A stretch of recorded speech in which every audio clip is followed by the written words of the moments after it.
L'échange que vous allez entendre est un entretien épistémique. Il s'agit d'une conversation asymétrique dans laquelle on s'intéresse à notre interlocuteur en lui posant des questions. Au travers de celle-ci, nous cherchons à comprendre les raisons qui motivent son avis. L'objectif principal de cette forme de conversation est de passer un moment agréable et mutuellement enrichissant.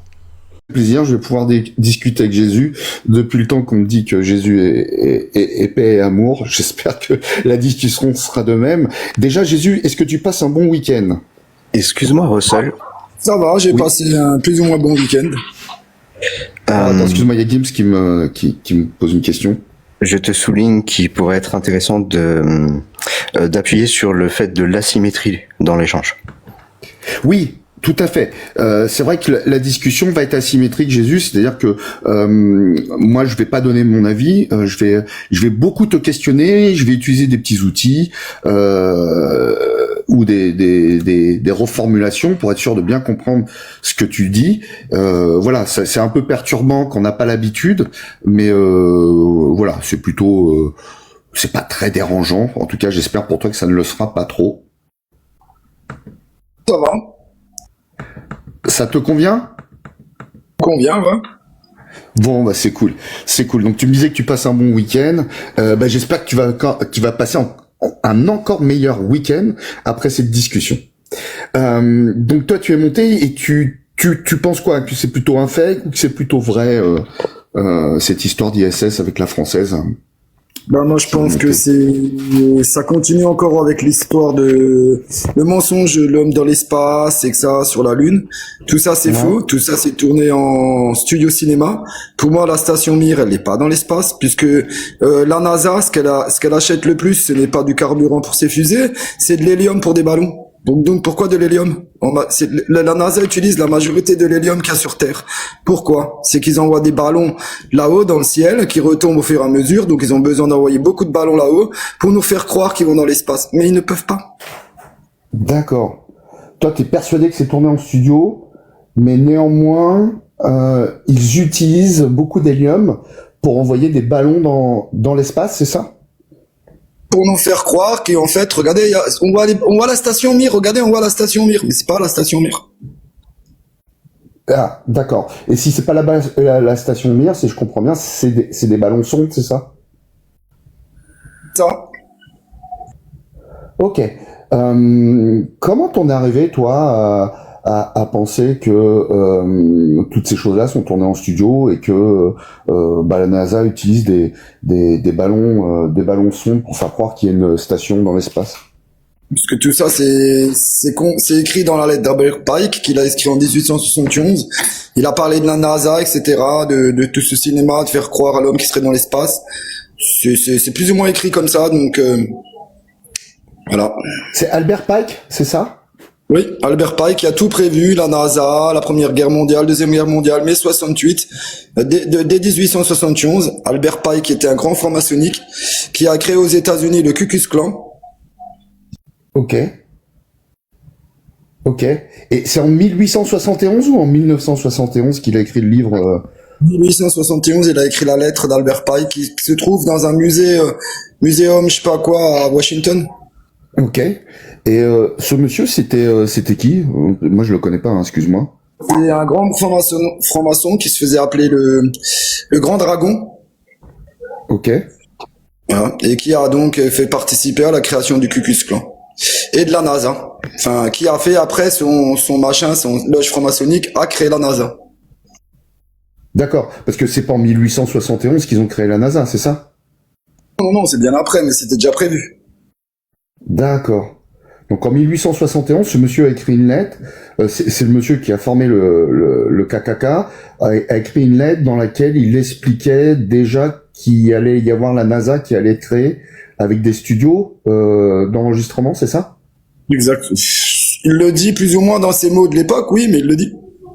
D'accord. Ce monsieur, à part avoir été franc-maçon, c'était quoi sa formation ou son domaine d'expertise? Ça, j'en sais pas trop grand-chose, mais en tout cas, ce qui est sûr, c'est que eux, ils sont pour créer un monde avec un seul État, un seul Dieu, et il n'est pas très gentil, ce Dieu. D'accord. Mais ouais, donc du coup, tu sais pas si c'était un scientifique, un romancier ou juste quelqu'un qui voulait faire de la politique en formant un parti néo-Z aux États-Unis. La franc-maçonnerie. Ouais. Ok. Du coup, est-ce que je dois comprendre que c'est la franc-maçonnerie qui aurait formé le KKK aux États-Unis? Exactement. Alors moi je m'y connais pas trop, mais vraiment pas. J'avais cru comprendre que le KKK était anti-franc-maçon. Absolument pas. D'accord, ok, bon bah je Je vais juste dire une chose, je descends parce qu'il y a trop de bruit ici. Ouais. En fait, Non, je suis désolé. Non, c'est un par un, donc. Non, mais juste une phrase, je vais descendre. Oui, mais même sans la phrase, il faut attendre parce qu'il faut respecter la personne qui fait l'entretien. Donc, il y a encore pour 10 minutes d'entretien. Si tu peux la garder pour la placer juste après, ça sera mieux. Je te remercie. Ok, donc on repart. Donc, Helper Pike, en 1871, a écrit une lettre dans laquelle il décrivait ça. Est-ce que toi, tu as lu cette lettre? J'en ai lu vaguement des passages parce que c'est énorme, j'ai pas tout lu. Ah ouais, donc c'est une très grosse lettre. C'est un projet sur plusieurs décennies, donc oui, ça prend beaucoup de pages. Puisqu'il décrit tout ce qui va se passer, tout ce qui est prévu, tout ce qui va être en place, Première Guerre mondiale, Deuxième Guerre mondiale, même la guerre austro-hongroise là qu'il y a eu avant la Première Guerre mondiale.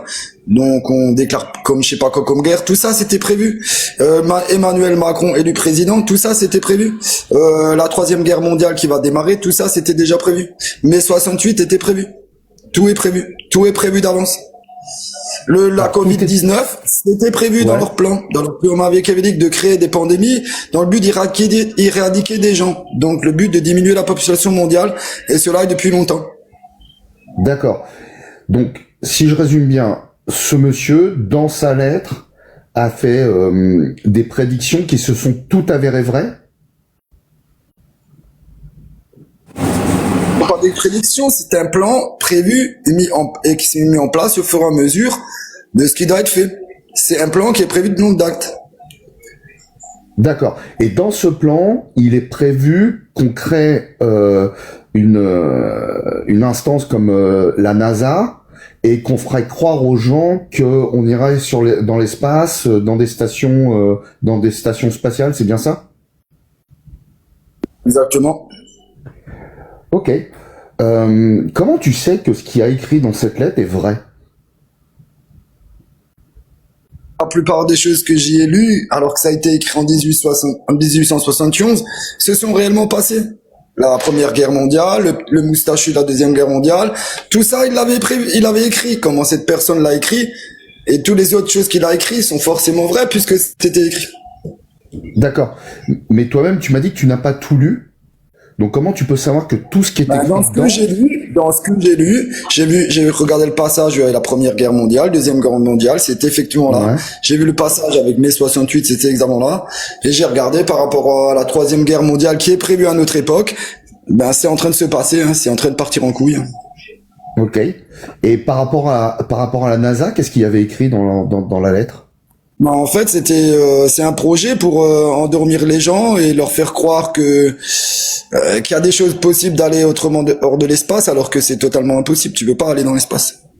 Ah. Eux-mêmes la voient du Mimo en parlant de la ceinture de Van Allen. Ok.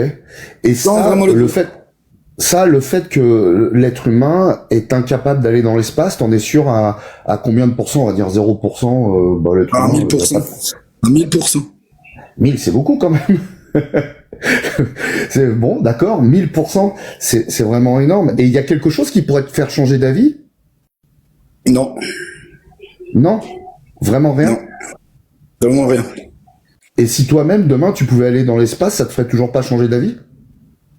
Je ne pense pas que ce soit possible. À moins que tu utilises les portes des étoiles, mais ça, on n'a pas nous, on peut pas nous, les simples humains, on pourra pas y accéder. Ok, c'est-à-dire que pour toi, l'être humain est totalement incapable d'aller dans l'espace, tu en es sûr à 1000%, mais s'il y avait des portes des étoiles, ça serait possible. Qu'est-ce que c'est qu'une porte des étoiles, s'il te plaît? Bah, une porte des étoiles, c'est en fait des passages pour passer dans les extraterres, en fait, dans les autres mondes. Parce que la Terre sur laquelle on est n'est qu'une partie d'un grand tout qui s'appelle Gaïa. Et ça, ils nous le cachent. Et ces portes-là, ces fameuses portes permettent d'aller dans les autres mondes. C'est pour ça, quand il y a une partie de la Terre, on n'a pas le droit d'aller, hein, que tous les pays ont signé que personne puisse y aller, parce que là se trouve ce passage pour aller dans les autres mondes. Ah, tu veux parler de l'Arctique ou de l'Antarctique, c'est ça? C'est exactement ça. Là où l'autre jour, il y a eu des scientifiques et des platistes qui sont allés filmer plusieurs jours le soleil de minuit, c'est ça? Qu'ils étaient au même endroit, sinon ils n'auraient pas pu y aller. C'est strictement interdit d'y aller là où c'est là-bas, quoi. Parce que l'humain a découvrir des choses qu'il ne peut pas découvrir. Bah, pourtant, vraisemblablement, eux, ils sont allés, et c'était des gens réfractaires, hein, notamment des platistes connus, hein, je dis pas de bêtises, américains, qui se sont filmés en direct sur leurs réseaux sociaux, et qui ont témoigné être en Antarctique, je crois, hein, je confonds toujours Arctique et Antarctique, et qu'ils ont pu témoigner que le soleil ne se couchait pas. Mais du coup, si ces personnes-là et d'autres personnes qui travaillent sur les bases en Antarctique peuvent y aller, comment tu peux imaginer que personne ne peut y aller? Personne non avisé ne peut y aller. Ah, ok. Donc seules les personnes avisées peuvent y aller. Les élites, oui, les élites peuvent y aller, savent ce qui s'y passe, mais des gens comme nous ne peuvent pas y aller. C'est pas possible qu'ils étaient soi-disant à cet endroit-là. Tu ne peux pas y aller, c'est impossible d'y aller, tu peux pas. D'accord. Hein, aucun bateau ne peut s'approcher de là-bas sans être anéanti. Sans être anéanti. D'accord. Et c'est pareil pour toi pour l'espace, on peut pas y aller, c'est-à-dire qu'il y a toujours quelque chose qui va nous empêcher. Il y avait le lapsus révélateur de l'astronaute français qui a bien dit, si un jour on va à la Lune, l'homme ne sera jamais été aussi loin. C'est-à-dire que ça veut tout dire, il a fait un lapsus révélateur. Ça veut bien dire que tout ça, c'est des MC. Tu as écouté sa phrase en entier ou pas? Je l'ai écouté pendant qu'il était en train de parler sur tout son discours. Ouais, et qu'est-ce qu'il a dit exactement? Il a dit, si un jour on va sur la Lune, ce sera l'endroit où nul homme n'est jamais allé aussi loin.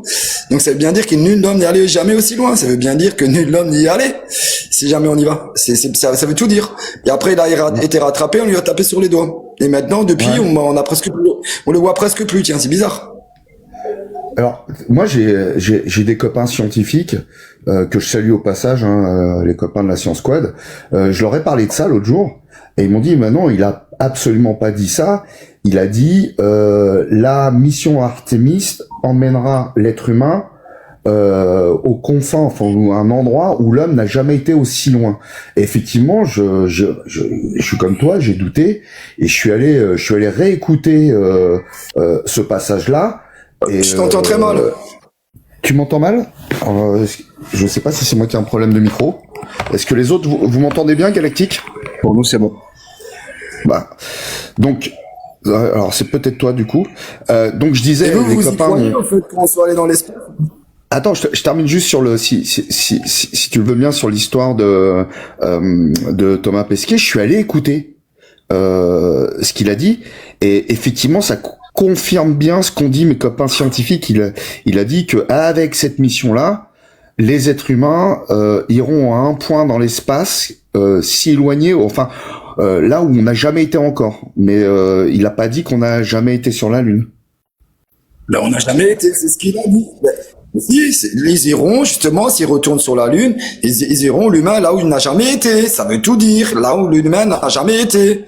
Voilà, c'est tout, c'est simple à comprendre, il l'a bien dit. Et ça, t'en es c'est sûr? Un lapsus révélateur. D'ailleurs, maintenant, on le voit plus, Thomas Pesquet. C'est bizarre, ça, on le voit plus, Thomas Pesquet. Ah oui, 100% sûr qu'il l'a dit ça, j'étais en face, j'ai écouté. Et si jamais tu réécoutais... il l'a dit, on dira, là où l'homme n'a jamais été allé aussi loin. Oui, c'est ce que je te confirme. C'est ce que et depuis, on ne voit plus Thomas Pesquet. On ne le voit plus, Thomas Pesquet. Tiens, c'est bizarre. On voit plus Thomas Pesquet, c'est bizarre, il a disparu. Oh, moi je crois que alors je veux pas te contredire, mais il me semble que je l'ai vu il y a pas si longtemps que ça dans des interviews justement. Je crois même qu'il était passé à Légende aussi, je suis pas sûr.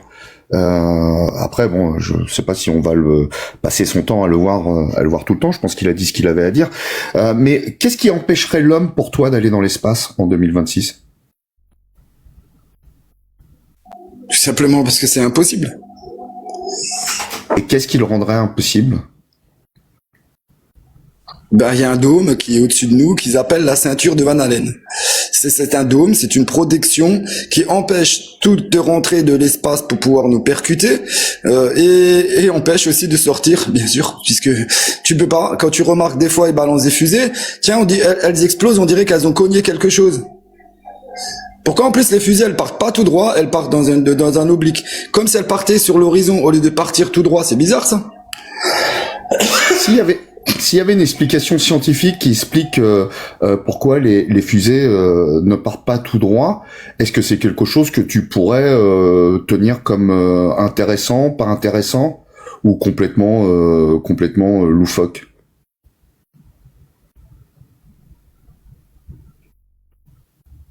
Bah, j'ai vu des images vidéo, ils ont balancé des trucs, des fusées ou même des missiles pour essayer de... À une certaine époque, ils ont essayé de balancer des missiles qui sont arrivés à 400 km et à 400 km, ils ont heurté quelque chose et explosé. Ok.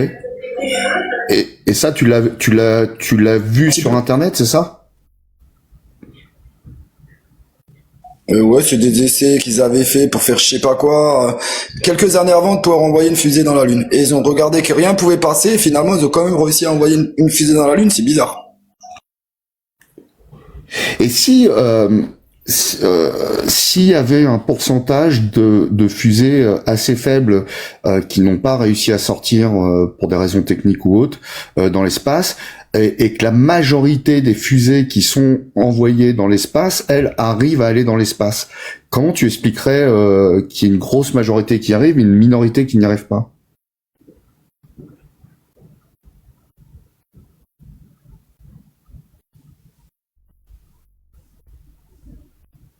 D'accord. Et En maçonnerie, la NASA appartient à la franc-maçonnerie, tout ça c'est un cinéma pour faire croire des gens des trucs impossibles, parce qu'on est emprisonné dans une terre qui est une partie de cette grande Gaïa, et on ne peut pas y sortir à part par ces portails. Et ces portails, il y en avait partout, et ils ont été effacés et cachés à l'humanité. Parce qu'on nous cache énormément de choses. Ok. Mais du coup, si on nous cache ces choses-là, comment peut-on savoir qu'elles existent?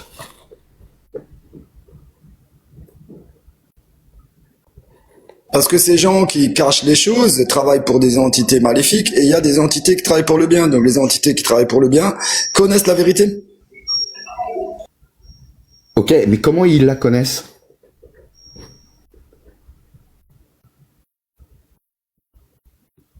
Parce qu'ils sont connectés avec la réalité, avec le cosmos, les différents énergies potentielles qui dirigent cette planète, parce que nous sommes tous que de l'énergie. Hein. Nous sommes des protons et des neutrons, nous sommes que de l'énergie. Donc nous sommes qu'une énergie qui se développe dans une autre charnelle. Ok. Moi, mais quand je te parlais de mes copains scientifiques, eux aussi, bien sûr, hein, ils maîtrisent les principes de l'énergie. Notamment, les astrophysiciens sont extrêmement connectés. Enfin, ils sont même payés pour ça, d'ailleurs, je crois, pour être connectés avec le cosmos. Et eux pensent, enfin, même pas pensent, confirment en tout cas, apporte les preuves par des vidéos et d'autres choses que on peut bel et bien sortir de l'atmosphère et aller jusque dans le cosmos. Comment ça se fait que ces gens-là, eux, le pensent, et ceux qui sont connectés pour les gens, je sais pas comment tu as dit tout à l'heure, les énergies du bien, eux ne pensent que c'est pas possible?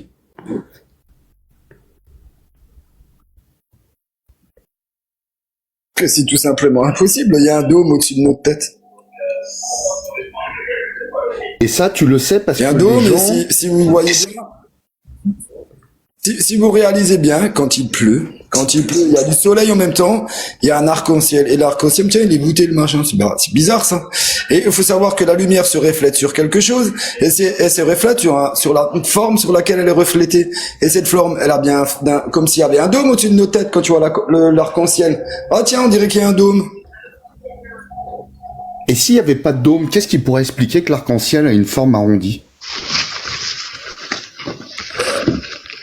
Bah, il serait pas arrondi puisqu'il prendrait, il serait répercuté sur la pluie, et la pluie elle tombe la plupart du temps en oblique ou tout droit. Donc ça, on verrait un arc-en-ciel qui serait tranché sur la pluie et pas sur une forme de dôme. Et s'il y avait Puisque l'arc-en-ciel, c'est la lumière du soleil qui se reflète sur l'eau. Ouais.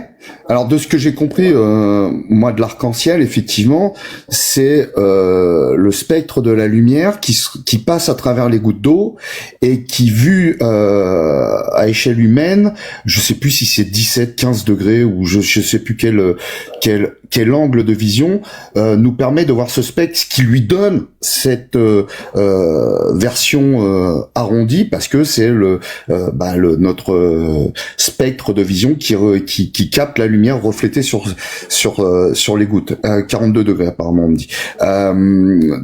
Donc cela expliquerait la forme des arcs-en-ciel. Est-ce que c'est une explication qui pourrait te convenir? Non. Pourquoi? Parce que c'est pas possible. Et si cette expérience était reproductible artificiellement au Palais de la Découverte ou dans des colloques scientifiques, qu'on arrivait à reproduire ça et à le voir de tes propres yeux, est-ce que tu rêverais toujours à ne pas le croire? Je l'ai pas vu, peut-être que ça me ferait douter, mais moi, quand je prends un tuyau d'arrosage et j'arrose, le reflet du soleil, ben, il est sur toute la longueur du machin. Si ça part droit, c'est droit. Oui, mais est-ce que ton jet d'eau englobe la totalité du champ de vision qui se trouve devant toi, ou c'est juste dans le jet d'eau que tu vois l'arc-en-ciel? C'est dans les retombées de l'eau du jet d'eau. Ouais, ok. On arrive au terme des 15 minutes. Si je comprends bien, pour toi, l'homme ne peut absolument pas aller dans l'espace parce qu'il y a un dôme qui empêche les fusées de sortir. La preuve du dôme pour toi, c'est la forme de l'arc-en-ciel. Et ça, tu le tiens d'une lettre qui a été écrite par Albert Pike en 1871. Et en face de ça, si tu as des preuves scientifiques que l'arc-en-ciel ou qu'il est possible de sortir dans l'espace, tu ne peux pas l'admettre comme vrai, c'est ça? Ben, faudrait vraiment qu'on me ramène des preuves et pas des preuves des scientifiques francs-maçons, parce que je croirais pas. Et s'il y avait des scientifiques qui n'étaient pas francs-maçons qui confirment cela, est-ce que ça te ferait changer d'avis? Alors, tu n'as pas le droit de dire quoi que ce soit si tu n'es pas dans la loge franc-maçonnique. Que tu dises des conneries ou des vérités, si tu n'es pas là-dedans, tu ne peux pas dire des choses. Et quand tu dis des choses qui les dérangent, t'es éliminé. Est-ce Comme que Monsieur tu Coluche, penses... par exemple. Ouais. Est-ce que tu penses qu'il y a des pays dont la politique est profondément anti-franc-maçonne, qui a tout de même des scientifiques qui confirment que les êtres humains, à travers les fusées et les stations spatiales, peuvent accéder au cosmos? Est-ce que... Malheureusement, non. Non? Ok. Malheureusement, non, puisque c'est planétaire. La franc-maçonnerie dirige la planète entière. D'accord. Puisqu'ils ont Vraiment même toute la installé un planète. nouvel ordre mondial depuis le premier. Sur toute D'accord. la planète. Ok. Eh ben écoute, on C'est va le faire nouvel ordre peut-être mondial qui est en place. Ok. On va faire un jour, je pense, alors peut-être pas tout de suite, mais un live épistémique justement sur la franc-maçonnerie. Je serais ravi que tu puisses venir reparticiper à une discussion comme celle-ci.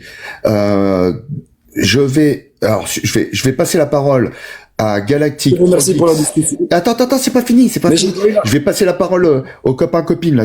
Ils sont trois. Il y a Galactique, Progix, Clairette, qui ont peut-être une ou deux questions à emporter. C'est des questions qui n'apportent pas de réponse tout de suite, mais que tu peux garder pour toi si tu le souhaites, et puis y repenser après. Et ensuite, je te reprends pour te poser la dernière question. Galactique, Progix, Clairette. Ouais. Oui, j'aurais pas plein de questions, quoi. Mais il y a un truc que tu m'as dit là sur l'arc-en-ciel, et voilà, c'est même pas une question en soi, mais je suis surpris parce que moi, franchement, quand j'arrose le jardin, souvent je fais des mini arc-en-ciel. Donc, comment je peux l'expliquer? Comment on pourrait l'expliquer? L'arc-en-ciel, c'est le reflet du soleil. Bah oui, mais ça, tu vois, ça fait un arc-en-ciel, mais vraiment qui va pas dans tout l'espace. Ouais, il faudra que je regarde quand j'arrose le jardin. Ça arrive souvent. Je suis surpris. Non, c'est un mini arc-en-ciel qui va sur la longueur de ton jet d'eau. Oui, à peu près, oui. Et par exemple, si tu mets un arrosage automatique, tu produis facilement un arc-en-ciel. Il suffit d'être bien placé. Et comme l'eau est attirée par la terre, donc forcément va former une courbe en retombant sur la terre. D'accord. Ok. Non, mais j'avais compris que c'était pas possible d'avoir un arc-en-ciel. C'est pour ça. Mais désolé, c'est moi qui avais mal compris alors. On peut tout à fait avoir un arc-en-ciel.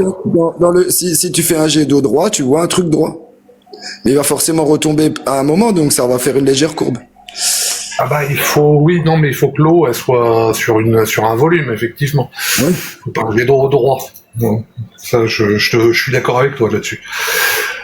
Sinon, en fait, ça m'a interpellé, donc je te remercie. Hein, tu parles des fois sur les grands arroseurs là qui arrosent les agriculteurs là, et tu passes sur la route à côté, tu vois le jet, tu vois un arc-en-ciel, mais tu le vois sur toute la longueur du jet pratiquement. Ouais, non, mais voilà, c'est ça. Mais donc, oui, il est possible de former un arc-en-ciel sans qu'il y ait de dôme. En fait, c'était ça, mec. Puisqu'il n'est pas du tout à la taille du dôme, je comprends. Ok, mais c'était pas ça vraiment ma question. En fait, elle est autrement. C'est autre chose. Alors j'ai entendu la lettre, j'ai entendu un tas de choses. Tu parlais d'entités maléfiques et entités bénéfiques. Enfin, si tu m'arrêtes, hein, si j'ai mal compris, hein, tu n'hésites pas. Et imaginons. C'est juste imaginons. T'as une entité maléfique qui a décidé d'écrire a posteriori, c'est-à-dire dire qu'elle a été écrite en 1800 et quelques, mais la produire en 1900, je sais pas quoi, enfin bien après, tu vois, ou 2000, qui dit que ça a été avant, qui a décidé de faire croire des choses qu'on peut pas aller dans l'espace ou n'importe, pour nous tromper. Comment est-ce qu'on pourrait savoir que cette entité maléfique existe ? Non, mais ils veulent nous tromper en nous faisant croire que le mal est sur l'espace, donc c'est... Non, moi, ma question, elle est différente, hein, imaginons. Je dis bien imaginons, j'en sais rien. Mais tu vois, t'as une entité maléfique qui a décidé, pour une raison, pour nous tromper, pour je sais pas quoi, j'en ai aucune idée. Et donc voilà, d'écrire une lettre en 2000 et de faire croire qu'elle a été écrite en 1800 et quelques, et donc du coup c'est simple, tous les événements qu'elle décrit dedans ont eu lieu quand elle l'a écrit. Qui a décidé de dire on peut pas aller dans l'espace, et pour nous tromper, hein, et imaginons, hein, je dis bien imaginons, on peut y aller. Comment est-ce qu'on pourrait faire pour savoir qu'il y a cette entité maléfique en fait? Qui essaye de se faire passer pour une entité bénéfique. Explique-moi comment Monsieur Jacques Attali, Monsieur Jacques Attali qui est un franc-mac, a écrit un livre en 1981. Comment il s'appelle nouveau ce livre de Jacques Attali? Mince, j'ai le nom sur la langue, il vient pas. Et il a décrit le cinéma Covid, et il a écrit comme quoi ils allaient créer une pandémie, et que les faibles iront tout seuls de même à l'abattoir. Et cela s'est produit en 2020, avec la pandémie. Ça répond pas à ma question, hein. Excuse-moi, mais ça répond pas à ma question. Ma question, c'est d'imaginer autre chose. Oublie Jacques Attali ou n'importe. Comment pourrait-on savoir qu'une entité maléfique qui essaye de se faire passer pour bénéfique existe? Et comment la différencier? Ça, je ne peux pas te le dire, je ne peux pas. Si t'es un menteur, nous donne un mensonge pour qu'on croie à une vérité, je ne peux pas te le prouver puisque ce sont les mêmes. Bah, pourtant, t'arrives à prouver qu'on peut pas aller dans l'espace et que ce sont des menteurs. Bah, pour moi, ce sont des menteurs et on ne peut pas y aller. Mais et donc tu peux le prouver ou tu peux pas le prouver? Excuse-moi, mais là, tu m'as perdu. Si on y serait allé, pourquoi alors qu'on a des fous au pouvoir, on serait plus retourné. Pourquoi pour l'instant on n'y retourne plus et on n'arrive plus à y retourner alors que la technologie est 1000 fois plus performante qu'en 1969. D'accord, mais je suis d'accord avec toi là-dessus. C'est pas ça. C'est comment on pourrait savoir que cette entité maléfique, et tu me dis on pourrait pas le savoir puisque ils ont décidé de nous mentir. Or, tu nous dis qu'une entité maléfique a décidé de nous mentir et nous fait croire. Je suis perdu. Désolé, hein, vraiment. Comment on pourrait le savoir? Bah, c'est... Bon, on va pas non, mais voilà. C'est pas grave. Ouais. Mais ouais, si tu trouves l'explication, n'hésite pas à me contacter. Enfin, voilà, moi, je rediscuterai bien, hein, mais parce que... On va trouver une explication. Je trouvais ça intéressant, ça m'a interpellé. Mais je rends la parole parce qu'il doit y avoir du monde qui veut monter. Oui, il y a du monde, et puis, il y a peut-être... Merci en tout cas pour tes réponses. Oui, puis il y a peut-être ProGeeks et Clairette qui ont aussi une question à emporter pour Jésus. Oui, bonsoir tout le monde, salut Jésus. J'ai une question à emporter pour toi. Est-ce que tu es d'accord avec moi que 2 plus 2 font 4? Dans la logique, oui, 2 plus 2 font 4. Ok. De 0 à 100, t'es d'accord à combien de pourcents que 2 plus 2 font 4? Bah, 100%. Ok. Avant, Parce t'as que dit... si j'ai 2 pommes, on me donne 2 pommes. Attends, excuse-moi. Avant, t'as dit à 1000% que t'étais sûr que personne n'est jamais allé dans l'ISS ou sur la Lune. Est-ce que je dois en déduire que t'es plus sûr que personne n'est jamais allé dans l'ISS que 2 plus 2 font 4? 1000%, c'est pour dire que je suis plus que sûr. Et mais 2 plus 2, ça t'as pas besoin d'être sûr, c'est logique. Si j'ai 2 pommes et tonnes de pommes en plus, on a 4. Et qu'est-ce que t'es le plus sûr des deux? Les deux. Ok. Alors c'était pour mettre un ordre là-dedans et juste pour que tu réfléchisses auquel tu es le plus sûr et lequel est le plus certain. Voilà, ça c'était ma première. Et j'ai une deuxième très rapide. Si je te dis que le numéro 21 va sortir à la Française des Jeux, si ça se produit, est-ce que je deviens un devin ou quelqu'un qui arrive à lire l'avenir? Non, parce que c'est une probabilité que le numéro 21 peut sortir et c'est un hasard que ce jour-là, c'est tombé le 21. Donc ce que tu me dis, si je fais quelque chose de suffisamment probable ou suffisamment vague ou les deux, en fait, on peut écrire des choses qui pourront arriver, c'est ça? Alors, décrire des événements qui sont réellement passés, comme la Première Guerre mondiale, la Deuxième Guerre mondiale, mai 68, et tout ce qui se passe aujourd'hui avec le risque de la Troisième Guerre mondiale, expliquer au détail près, non, là, c'est plus juste un simple exploit, c'est un programme mis en place, c'est tout. Eh ben, je te remercie beaucoup et je te souhaite une bonne soirée. Moi aussi. Salut tout le monde, salut Jésus. Moi, j'ai juste une question à emporter pour toi. Si tu te rendais compte que l'ISS existe et qu'il y a bien une Française dedans, tu vois, mettons que tout d'un coup, tu as des preuves qui sont irréfutables et que tu t'es là, bah oui, ok. Et mettons que, est-ce que t'aimerais le savoir? Est-ce que t'aimerais, si on pouvait te prouver, tu vois, que... L'ISS, il existe dans un studio cinéma hollywoodien, ni ailleurs, il existe que là. C'est pas ma question. Ma question, c'est, mettons qu'il existe dans l'espace, mettons qu'il y ait des preuves qui te soient présentées, est-ce que t'aurais envie de le savoir? Ou est-ce que t'aurais pas envie de le savoir? J'aimerais bien la preuve à 100% qu'il existe vraiment. Mais ouais, ça va être compliqué puisque ces preuves, c'est les mêmes qui font le mensonge, qui vont nous apporter, donc c'est pas possible. Ah ouais, mais tu vois, tu réponds toujours pas à ma question. Si maintenant. Mais c'est pas grave. Voilà, c'était ma question. Tu peux y réfléchir. Voilà. Est-ce que t'auras aussi, s'il y avait des preuves, tu voudrais le savoir? Ceux qui ont écrit l'histoire, c'est eux qui l'ont écrit. Est-ce que c'est réellement ce qui s'est vraiment passé? Parce que quand on nous a raconté ce qui s'est passé pendant la Première et la Deuxième Guerre mondiale, il ne s'est pas réellement passé ce que nous a raconté, c'est pas vrai.